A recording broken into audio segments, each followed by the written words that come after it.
A movie about a serial killer who copies other famous serial killers, is defying traditional release strategies and is stealing streaming audiences around the world.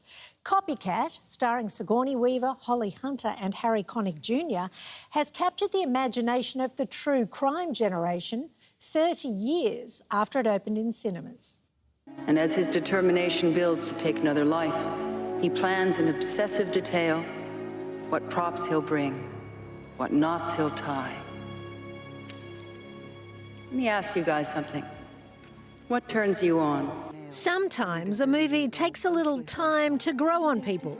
When Copycat opened in 1995, it did okay at the box office, but nothing out of this world. Fast forward 30 years, and it's suddenly in the top 10 on Netflix and going nuts on social media. Now, what I love about these 90s films is the suspense, guys. Like, the grippiness of it. The pacing is so fantastic. Like, I was hooked. The movie stars Sigourney Weaver and Holly Hunter, and in a casting twist, crooner Harry Connick Jr. as a serial killer. The state of Florida spent almost $8 million to electrocute Ted.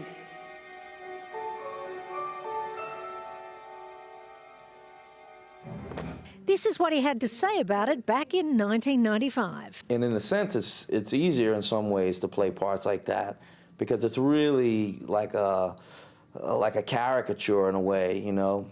Whereas the people that are more close to home may seem a bit less believable at times, you know. But it's still really fun to do. I'm excited about it.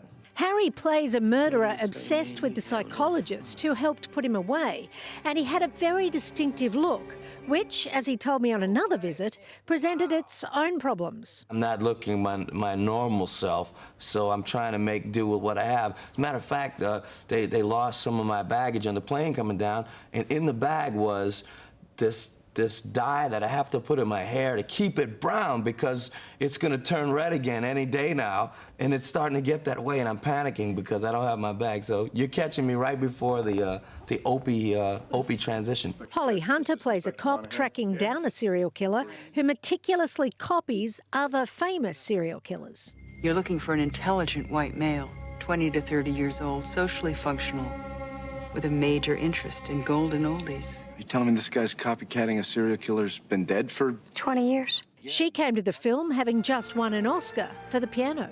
How important was winning an Oscar for you? There are no downsides to winning an Oscar. It was a thrill. Yeah.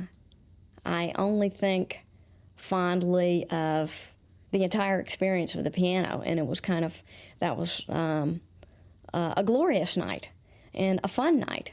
And the reverberations of winning an Oscar have also only been quite wonderful. But in this film, it seems it was Harry who was the most convincing. Sigourney Weaver, she's so unbelievable.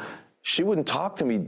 I didn't meet her till the premiere. She would not. Every time I came around, she went the other way. She's like, I don't want to be around that guy. He's sending you letters like he's daring us to nail him. If he wants to be famous, he has to be caught. I'm death and life to you, Doc.